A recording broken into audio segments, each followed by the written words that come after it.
بسم اللہ الرحمن الرحیم ایاک نعبد و ایاک نستعین۔ پہلے تو صداقت عباسی میں آپ کو آج اس چیز پہ خراج تحسین پیش کرنا چاہتا ہوں کہ آپ نے ایک ہی تقریر میں 5 تقریریں کر دیں۔ آسان نہیں ہے یہ کام۔ ماشاءاللہ بڑے جذبات میں آپ نے کی اور مجھے سمجھ آتی ہیں جذبات، کیونکہ آپ کے علاقے کے اندر یہ بڑے زبردست کام ہو رہے ہیں، اور یہ میں عثمان بزدار آپ کو بھی اس کی خراج تحسین پیش کرتا ہوں، کیونکہ وہ اس علاقے میں ایسے پہلے کبھی کام ہوئے نہیں۔ زیادہ سے زیادہ جس طرح ابھی صداقت نے بتایا کہ وہ بڑا سا گورنر ہاؤس جو ایک ملکیت ہی ہو گئی تھی ایک فیملی کی، اور اس میں آ کے وہ رہ لیتے تھے اور سارا خرچہ ادھر ہی ہوتا تھا۔ 62 کروڑ نہیں صداقت، 83 کروڑ روپیہ خرچ کیا تھا اس کی خوبصورتی کے لیے، تو کیونکہ وہ فیملی کا گھر بنا ہوا تھا تو انہوں نے باقی تو اتنی زیادہ فکر نہیں کی کہ کیا ہوتا ہے۔ یہ پہلی دفعہ اب عوام کے لیے کام ہو رہے ہیں، جو عام لوگوں کی بہتری کے لیے کام ہو رہے ہیں۔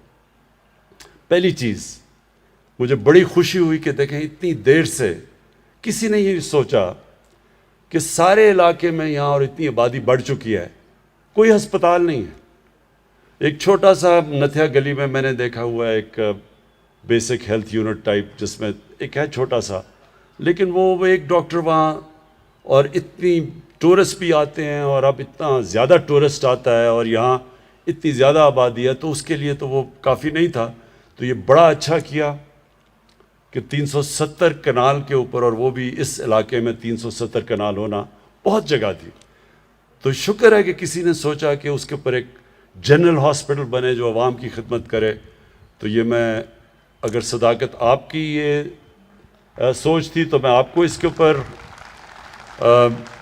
خراج تحسین پیش کرتا ہوں، اور اگر پنجاب گورنمنٹ کا بھی اس میں کسی نے سوچا تو یہ بہت اچھی چیز ہے کہ عوام کی، دیکھیں عوام کی سب سے بڑی ضرورت کیا ہوتی ہے؟ ایک حکومت ان کی صحت کا دھیان رکھے، پھر ان کے لیے تعلیم دے، کیونکہ تعلیم سے ہی ایک انسان اوپر آتا ہے۔ ایک آدمی مزدوری کرتا ہے، اس کی تعلیم نہیں ہوتی، اس کو کتنے ساری دہاڑی میں پیسے ملتے ہیں، اور اسی کو آپ ٹیکنیکل ایجوکیشن دے دیں، اس کو کوئی ہنر سکھا دیں تو وہ زیادہ پیسہ کما سکتا ہے۔ اور جتنا آپ ایک انسان پہ پیسہ خرچ کرتے ہیں اتنا ہی ویلیو ایڈ کر دیتے ہیں، وہ اور زیادہ اپنی زندگی اوپر لے جا سکتا ہے۔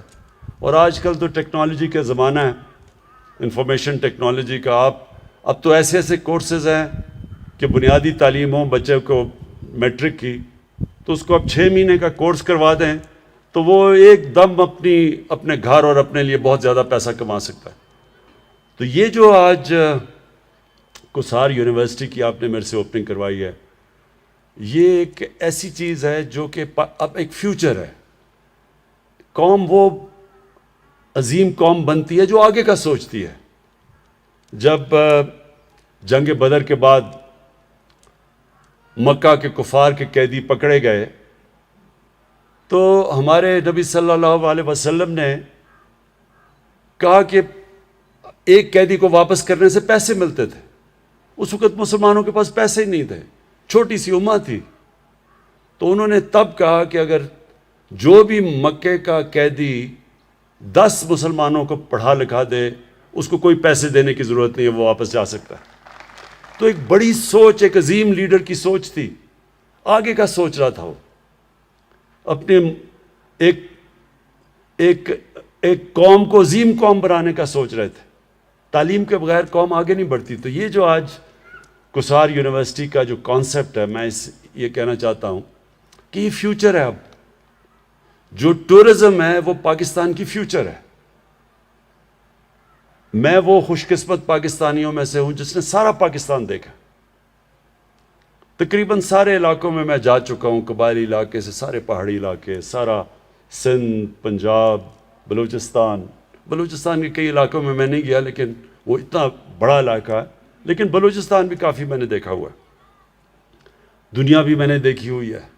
میں آپ کو یقین دلاتا ہوں کہ جو اللہ نے نعمتیں ہمارے ملک کو بخشی ہیں ہمیں نہیں پتہ، اس لیے ہم ناشکری کر جاتے ہیں.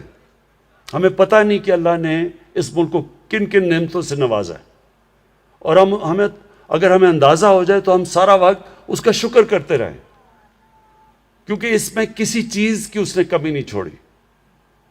جو پاکستان کے اندر جس طرح کی مختلف ٹورزم ہے، وہ اگر صرف ہم ٹورزم کے اوپر زور لگا دیں تو ہم ٹورزم سے اتنا پیسہ کما سکتے ہیں کہ جتنی بھی آج ہماری ایکسپورٹس اور ریمیٹنسز ملا کے اس سے زیادہ ٹورزم سے پیسہ کما سکتے ہیں. ہم ٹورزم سے ہی اپنے قرضے واپس کر سکتے ہیں. یہ اتنا زیادہ اللہ نے اس ملک کو ٹورزم میں دیا. لیکن ہم نے کیا ہے؟ صرف ٹورزم کروا کے آ کے مری میں آ کے بس یہاں رک جاتی تھی ہماری ٹورزم. وہ مری کی اتنی زیادہ آبادی، میں جب یہاں بچپن میں آیا کرتا تھا وہ مری کیا تھا اور آج یہ مری کیا بن گیا، کیونکہ اس کے علاوہ کوئی اور ٹورزم سپاٹس ڈیولپ ہی نہیں کیا. ہمارے اتنے زیادہ مری اور نتھیا گلی، یہ سارے ادھر سے اگر آپ پختونخوا کی طرف بھی جائیں اور آپ گلگت کی طرف بھی جائیں، یہ جو سارا اس علاقے کے اندر اتنے زیادہ مری اور نتھیا گلی بن سکتے ہیں، لیکن کسی نے سوچا ہی نہیں. کہ جو آتا تھا یہ نتھیا گلی اور گورنر ہاؤس، یا وہ زیادہ سے زیادہ نتھیا گلی گیا اور ادھر کا گورنر ہاؤس. کسی نے تو دیکھا ہی نہیں ہے اس ملک میں کس کس طرح کے ہمارے پاس علاقے تھے. تو اب یہ پاکستان بدلنے والا ہے، یہ سارے علاقے اب ڈیولپ ہوں گے، کیونکہ ہماری جو ٹورزم ہے وہ پچھلے 4-5 سال میں ہر سال دگنی ہو رہی ہے ٹورزم. ابھی باہر سے لوگ نہیں آ رہے، اندر سے ہی پاکستان کی ٹورزم تیزی سے بڑھتی جا رہی ہے. اور اس کی وجہ کیا ہے؟ Mobile phone. جو بھی کہیں جاتا ہے وہ موبائل کی تصویر لے لیتا ہے اپنی، وہ جب وہ اپنی فیس بک پہ لگاتا ہے، لوگ دیکھتے ہیں، لوگ سارے ادھر پہنچ جاتے ہیں. تو یہاں تو یہ سارا علاقہ کھلنے لگا ہے، اور ٹورزم ایک فیوچر ہے پاکستان کا. میں پھر سے کہہ رہا ہوں، صرف ہم ٹورزم ڈیولپ کر لیں ہم اپنے بیرونی ملک کے قرضے واپس کر سکتے ہیں. اور اس کے لیے یہ بہت ضروری تھا کہ اب تک ٹورزم کی ہمیں سمجھ ہی نہیں ہے. میں پھر سے مثال دیتا ہوں سوئٹزرلینڈ کی. ہمارا جو ناردرن ایریاز ہیں اس کا آدھا ہے سوئٹزرلینڈ، اور اس سے بہت کم خوبصورتی ہے سوئٹزرلینڈ میں ہمارے ناردرن ایریاز کے مقابلے میں، کیونکہ ہمارے ناردرن ایریاز میں تو آدھے دنیا کے جو 10-12 سب سے اونچے پہاڑ ہیں آدھے تو ناردرن ایریاز میں ہمارے. تو سوئٹزرلینڈ صرف اس لیے کہ انہوں نے ٹورزم کو ڈیولپ کیا ہے، ٹورزم کو سائنس بنایا ہے. وہاں اس طرح کی جو ہاسپٹیلٹی، جو ٹورزم کے لیے کورسز ہوتے ہیں، جو آج کوسار یونیورسٹی آپ یہ شروع کر رہے ہیں، اس طرح کے کورسز ہیں وہاں. وہ سمجھتے ہیں ٹورزم کو. تو وہ ٹورزم سے اب ذرا یہ سن لیں، یا وہ $60 ارب کماتے ہیں یا $80 ارب کماتے ہیں. سوچے 60 یا 80 ارب ڈالر وہ علاقہ کماتا ہے جو آدھا ہے ہمارے ناردرن ایریاز کے مقابلے میں، کیونکہ انہوں نے ٹورزم کو ڈیولپ کیا ہے. ہم نے ابھی ڈیولپ ہی نہیں کی ٹورزم. نہ ہمیں اندازہ ہے، نہ یہ ہاسپٹیلٹی میں لوگوں کو پتہ ہے کہ جب ایک ٹورسٹ آتا ہے اس کو کیسے آپ نے رکھنا ہے، ہوٹلز میں کیسے، یہ جو پوری سائنس ہے یہ. تو یہ بڑا اچھا قدم لیا آج پنجاب گورنمنٹ نے اس علاقے کو، جو صرف اب تک جس طرح صداقت عباسی نے بالکل ٹھیک کہا کہ وزیر اور بڑے بڑے لوگ آ کے یہاں مفت ٹھہرتے تھے اور ان کے لیے کروڑوں روپیہ خرچ ہوتا تھا ٹیکس پیئر کا. آج اسی کو آپ نے ایک کوسار یونیورسٹی میں کنورٹ کر دیا ہے. اور یہ ادھر سے اب یہ نوجوانوں کو ایسا روزگار ملے گا، بلکہ روزگار ہی نہیں ملے گا، آپ اپنی ٹورزم کے لیے چھوٹے چھوٹے گیسٹ ہاؤسز بنا سکیں گے. اور یہ سارا علاقہ اور یہ جو بڑی مجھے خوشی ہوئی کہ آپ یہ جو کنیکٹ کر رہے ہیں ٹورزم ٹریل کوٹلی ستیاں تک، اور وہ نیچے یہ بھی بڑا اچھا ایک، کیونکہ آپ ادھر سے پریشر اتاریں گے، نہیں تو سارے لوگ بس یہاں پہنچ جاتے ہیں مری میں. مری اور برداشت نہیں کر سکتا اتنا، یہاں اور ٹورسٹ نہیں آ سکتا. یا جتنی زیادہ پبلک آ جاتی ہے وہ تو چلنے کی جگہ نہیں ہوتی یہاں. اس لیے ضرورت یہ ہے کہ اور ہم ٹورزم کے ڈیسٹینیشن سپاٹس کھولیں. جیسے آپ کوٹلی ستیاں ادھر بھی میں نے دیکھے بڑے خوبصورت علاقے ہیں. ادھر بھی ہم کھول سکتے ہیں.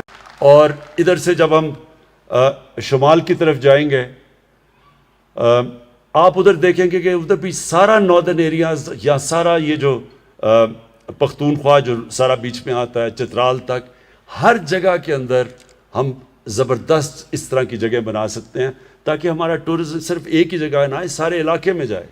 اور اب ہم سڑکیں بھی بنا رہے ہیں, سوات موٹر وے بن گیا, اس سے سارا کھل گیا, وہ سوات سے لے کے پورا آگے تک, اور اب وہ تقریباً چترال تک چلا جائیں گا, لوگوں کے لیے آسانیاں ہو جائیں گی, وہ سب علاقہ اب کھل جائے گا. تو جس سے سب سے بڑی چیز کہ مقامی لوگوں کا فائدہ ہوگا. جو لوگوں کو روزگار لینے کے لیے شہروں میں جانا پڑتا ہے, اب ان علاقوں کے اندر ان کے لیے آسانی ہوگی روزگار لینے کے لیے, بلکہ ٹورزم بھی فائدہ ہوگا, اس علاقے کو بھی فائدہ ہوگا, اور سب سے بڑا روزگار لینے کے لیے مقامی لوگوں کو فائدہ ہوگا. اور آخر میں جو کہنا چاہتا ہوں وہ یہ کہ جو آپ نے صداقت بات کی کہ عمران اکنامکس, وہ اکنامکس عمران خان نے اکنامکس نہیں بنائی, وہ ہمارے نبی صلی اللہ علیہ وسلم نے مدینہ کی ریاست میں بنائی تھی. اور وہ تھی کیا؟ انہوں نے یہ ثابت کیا کہ اگر آپ اپنے کمزور اور غریب طبقے کو اوپر اٹھا دیں تو قوم اوپر اٹھ جاتی ہے. انہوں نے یہ چیز ثابت کی تھی. پہلی دفعہ دنیا میں فلاحی ریاست بنائی گئی تھی. ریاست نے ذمہ داری لی تھی اپنے کمزور اور غریب طبقے کی, اور جب یہ ریاست کرتی ہے, اپنے کمزور اور غریب طبقے کی مدد کرتی ہے, تو اللہ کی برکت آتی ہے اس قوم کے اوپر. پھر اللہ, سب کامیابی تو اللہ کی طرف سے, اور عزت اور انسان کو خوشی تو اللہ کی طرف سے ملتی ہے. تو جو قوم جس میں احساس ہوتا ہے اپنے کمزور طبقے کی, اللہ کی برکت آتی ہے اس قوم پہ. جب جتنی میں نے دنیا دیکھی ہے, جو دنیا میں سب سے خوشحال ملک میں نے دیکھے ہیں,